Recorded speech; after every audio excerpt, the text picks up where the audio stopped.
마태복음 1장부터 이렇게 쭉 살피면서 이 책의 흐름에 따라서 들어가 볼 텐데요. 마태복음은 맨 처음에 예수님의 가계도로 시작을 합니다. 마태복음 1장은 이제 그 가계도로 시작을 하는데, 이 가계도라는 것부터 다른 그 마가복음이나 다른 곳에는 없는 마태복음의 독특한 그 자료죠.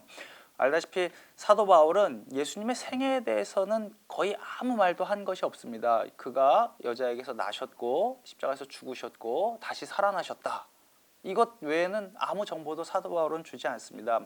몇 가지 이제 그거에 대한 가능성을 찾을 수 있는데, 그 바울은 실제로는 예수님의 행적에 대해서는 아는 게 없었다거나, 또는 바울의 신학이 이제 십자가와 부활이라는 그의 중심 신학이 그 예수님의 생애에 대해서는 별로 그렇게 중요하지 않았다거나, 또는 바울 당시까지, 그러니까 바울이 기원 50년 60년에 서신들을 기록할 때까지는 예수님의 실제 삶에 관한 자료가 수집되거나 또는 이렇게 폭넓게 공유된 것이 없었다. 그러니까 전승들이 별로 존재하지 않았다라고 볼 수도 있습니다. 뭐 가능성은 다 있죠.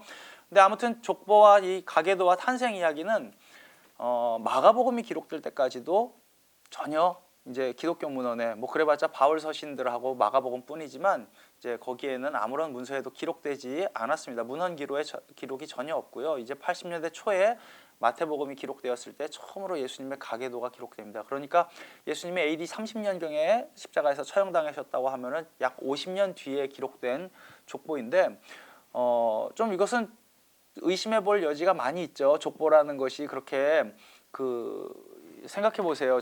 이 신약 문서를 우리가 볼 때 우리나라 역사랑 연도를 맞춰보면 좀 황당한 게 예수님이 단군 할아버지랑 거의 동년배예요. 그죠?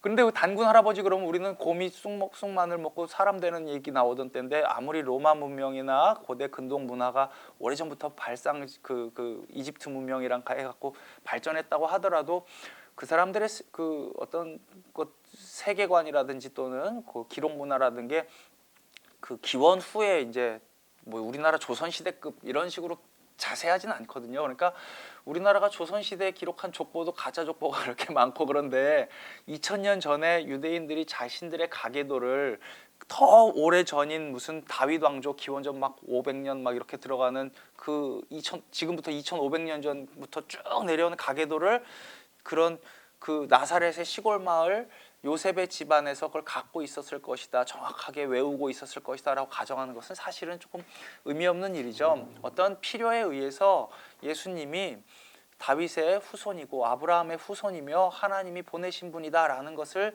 이제 이야기하기 위해서 이런 족보를 쓰는데, 이 족보라는 것이 이제 그리스 로마 문화에도 이 그 가계도라는 것들이 꽤 있습니다. 그러면서 어떤 혈통을 강조하고 우수한 탄생, 특별한 탄생을 강조할 때 보통 이런 이야기들을 쭉 기록하는 것들이 이제 나옵니다. 누가복음에도 이제 족보가 나오는데, 누가복음은 그 어떤 사람들은 이제 족보가 다르니까 이걸 설명하려고 마태복음에는 요셉의 족보고 누가복음은 마리아의 족보다 이러는데, 사실 여자들을 가계도를 족보를 기록하는 경우는 유디서는 그런 게 있대요. 근데 유디서는 거의 지혜문학이니까 소설이니까 그렇다고 치더라도 좀 드문 일이라고 볼 수 있고요. 그리고 누가복음 족보를 읽어보면 요셉의 가계도라고 거기 나옵니다. 그러니까 이것은 좀 억지 주장인 것 같습니다. 이제 의도가 달랐다, 이제 보통 평범하게 설명하는 데서 누가복음의 족보는 이제 그 아담까지 올라가기 때문에 아담 안에서 모든 사람들이 다 한 혈통 가운데 있는 그런 그 이방인들에게도 포용적인 족보를 보여주려고 누가는 거기까지 거슬러 올라간 거 아니냐, 그런 그 이야기가 있고요. 또 하나는 이제 아까 말씀드린 것처럼 약간 신적인 탄생을 옹호하는 그런 출신이 하나님으로부터 비롯된 것이다라는 것을 이야기하기 위해서 하는 겁니다. 이것은 이제 그 예수님 당시에 로마 황제들, 이제 황제 숭배라든지 하는 걸 보면 로마 황제들은 그 가계를 찾아가면 항상 신이 나와요. 어떤 신과 인간 여성이 결혼을 해서 거기에서 로마 황제의 가계도가 나왔다라는 것처럼, 예수님도 로마 황제가 아니라, 약간 저항적인 의미에서 로마 황제가 아니라 예수님이 바로 하나님의 아들이다, 그리스도이고 메시아이다, 이런 이야기를 하기 위한 것이 족보의 이제 목표라고 볼 수 있습니다. 그리고 이제 이 마태복음의 가계도에 나오는 또 중요한 점은 거기에 나오는 이제 4명의 여성 이야기죠. 여러분들 아마 들어보셨을 겁니다. 그 4명의 여성이 이제 그 유다의 며느리 다말, 창세기에 나오는 여리고성의 기생 라합, 이제 출애굽 과정에 나오죠. 이제 여호수아 정복기에. 그리고 모압 여자 룻, 이 모압 사람이죠. 이방 여자. 그리고 그 다윗이 빼앗은 햇사람 우리아의 아내 밧세바. 이렇게 4명의 여자가 나오는 것이 이 가계도의 특징입니다. 그 가계도에 부인의 이름이 들어가는 것은 이게 특별한 의도가 있다라고 보는 게 맞겠죠. 이 4명의 여성의 공통점은 쉽게 말해서는 이방 여자였다라는 게 특징이고요. 아마 다 이방 여자였을 것이라고 봅니다. 이제 다말 같은 경우도 그 남편들이 죽고서 그 맨 아들 누구죠? 그러니까 하여튼 오난까지 다 죽고 나서 고향에 돌아갔을 때 거기가 약간 이방 지역인 것처럼 나오고요. 뭐 라합은 여리고성 사람이고요. 모압 여자 룻이고요. 우리아의 아내 밧세바는 아마 남편이 헷 사람이었은 걸로 봤을 때 이 이름 자체도 셰바의 딸 뭐 이런 뜻이라고 들었는데 아마 이방 여자였을 것이다라는 혈통적인 그 순수성에 대한 하나의 그 반론이 하나 들어가고요. 또 하나는 약간 더 중요하다고 생각되는 부분인데 다 성윤리적으로 봤을 때는 약간 흠이 있는 사람들이죠. 이제 유다의 며느리 다말은 자기 그 계대 결혼을 안 시켜주니까 자기 시아버지를 창기로 분장하고 들어가서 자기 시아버지의 애를 갖는 경우죠.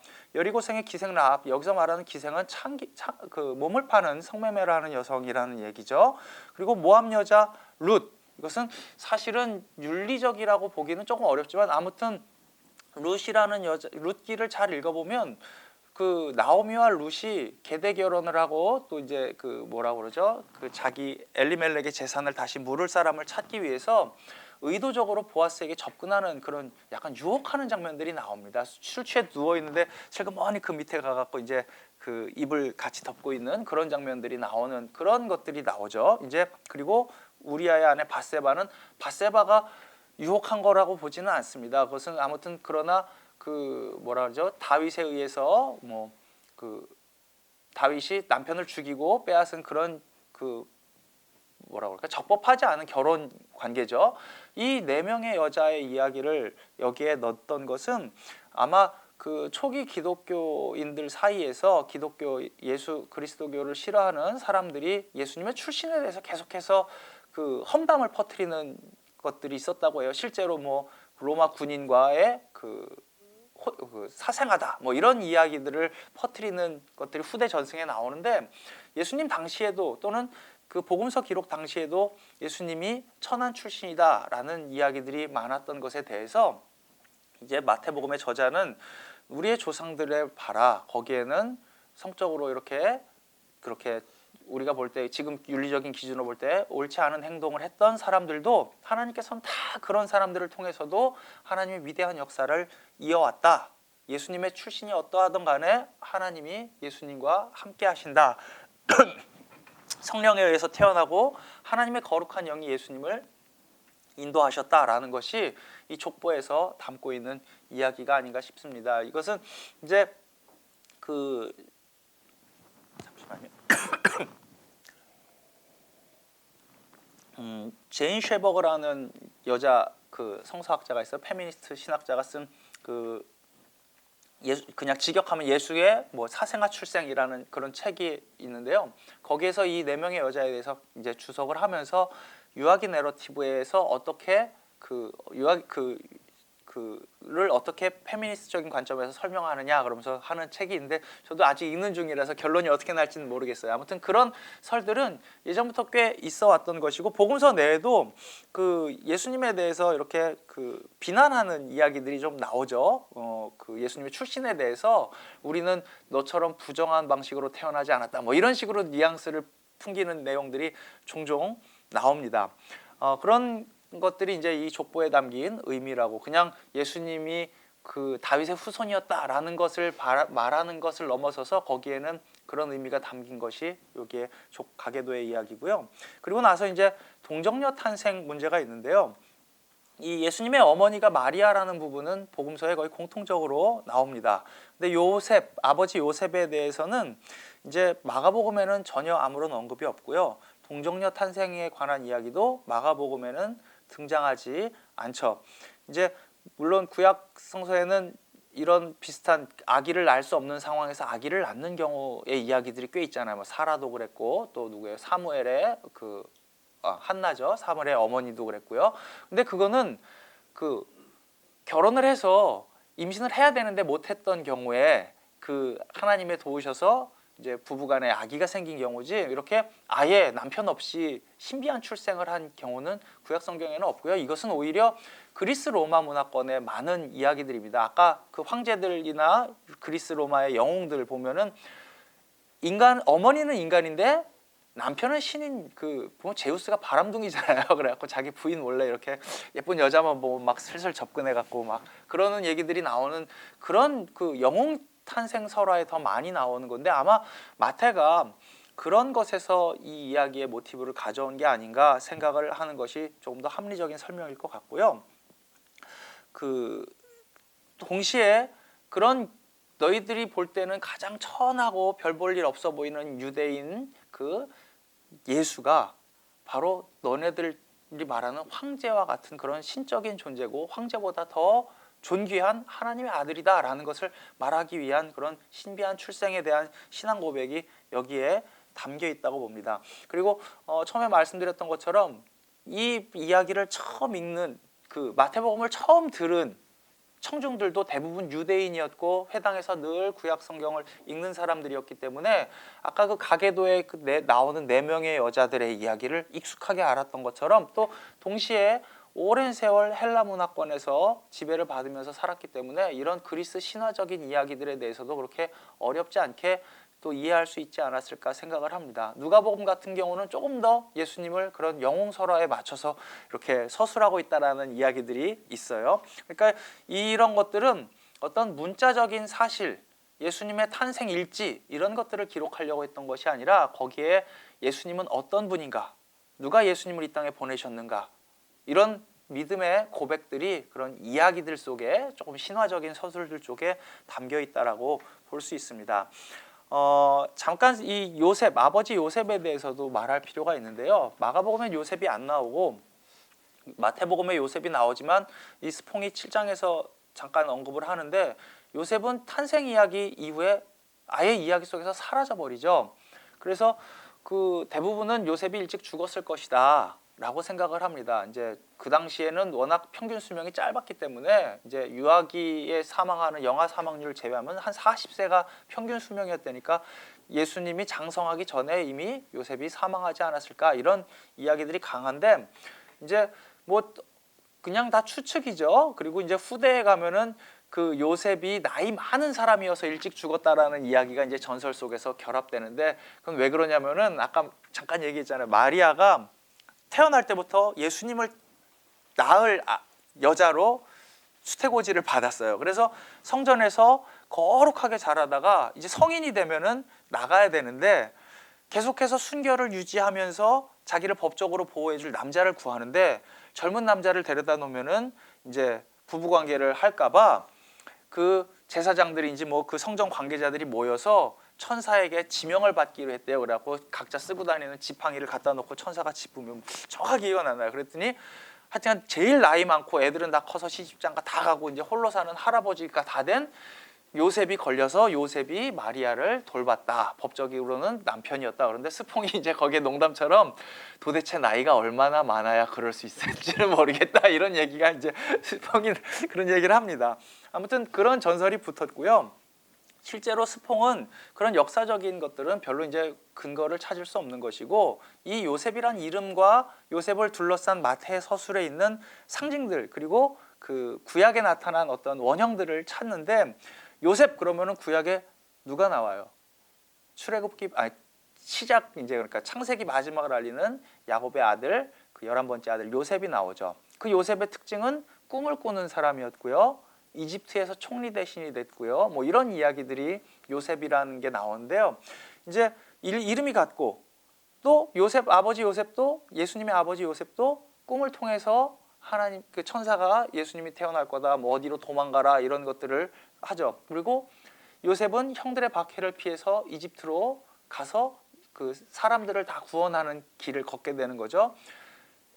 이 요셉은 헤롯의 박해를 피해서 이집트로 도망을 가죠. 그래서 거기에서 그 헤롯의 죽을 때까지 있으면서 어린 예수님을 키우는 이런 것들. 그리고 또 족보에도 요셉의 아버지가 야곱이잖아요. 근데 족보에도 예수님의 할아버지 이름을 야곱이라고 써놨습니다.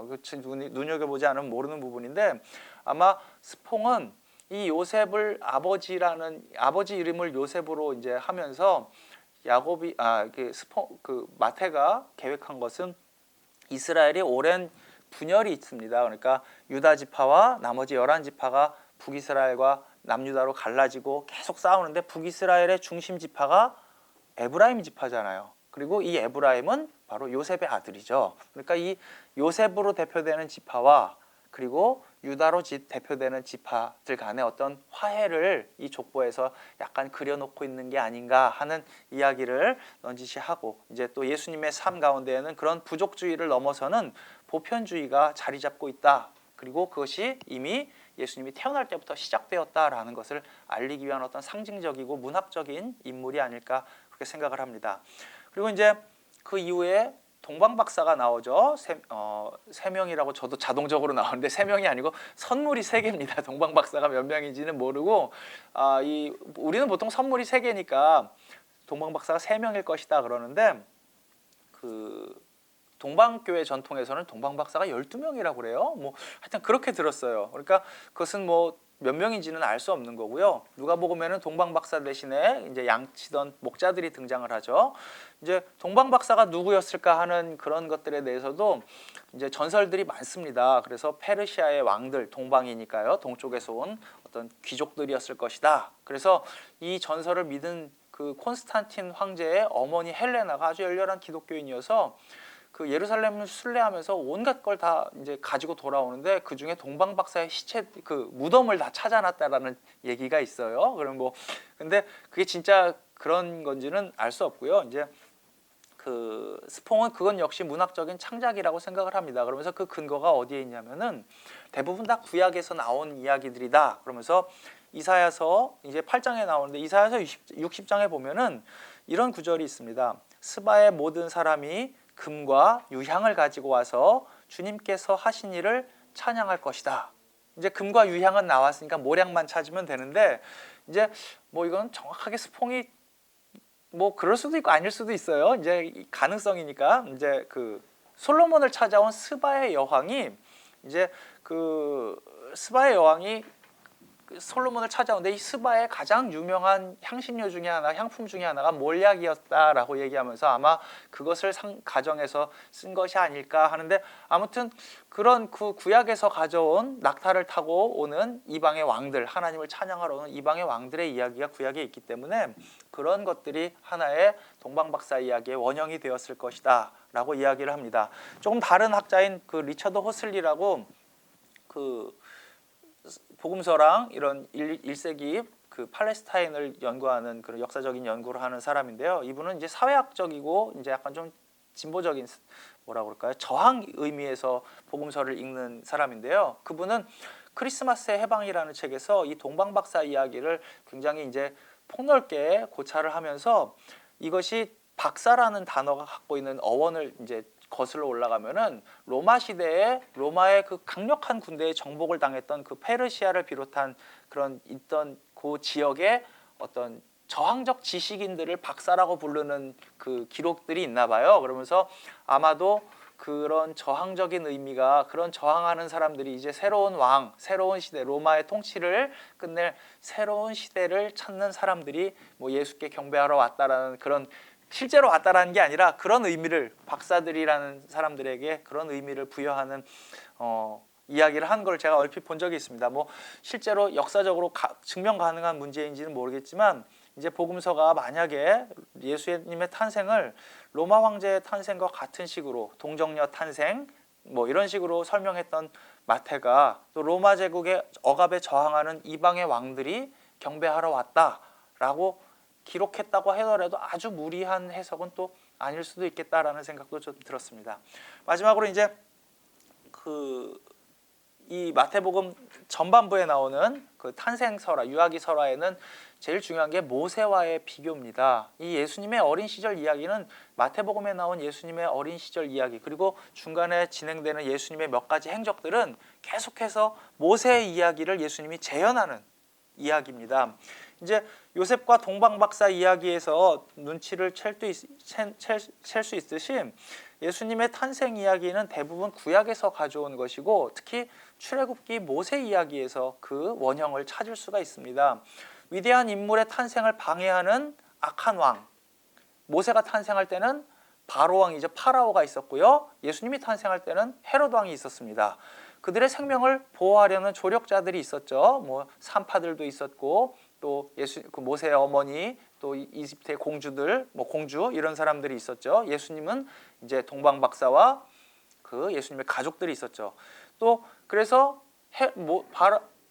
파라오가 아기들을 다 죽이라 그러죠. 히브리 사람들의 애들을 다 죽여라, 아들들을 다 죽여라. 그런 것처럼 이제 헤롯도 예수님을 못 잡으니까 베들레헴에 그때 태어난 아기들을 싹 다 죽여라, 그런 명령을 내렸다라는 것. 이런 것들이 이제 다 유대인들이라면 쉽게 그 유사점을 알 수 있는 그러한 그 모세의 이야기와 연결되어 있다는 것입니다. 그리고 이것은 이제 이 전반부에 그 이야기를 배치한 것은 아까 말씀드린 것처럼 6월절에서 오순절까지의 7주 사이에 읽을 이야기들을 채워넣기 위해서 5개의 이야기, 앞에 2개는 부활 이야기니까 5개의 이야기를 배치한 것이면서 동시에 이제 시작될 예수님의 이야기는 이제 다시 오신 모세, 다시 하나님께서 보내신 하나님의 위대한 지도자이자 우리의 인도자이자 세상을 구원할 메시아, 그런 모세가 이 땅에 오셨다라는 것을 알려주는 어떤 프롤로그 같은 개념으로 이 가계도와 탄생 이야기, 이렇게 2가지가 마태복음의 가장 앞부분을 이렇게 장식하고 있습니다. 예, 여기까지 이제 첫 번째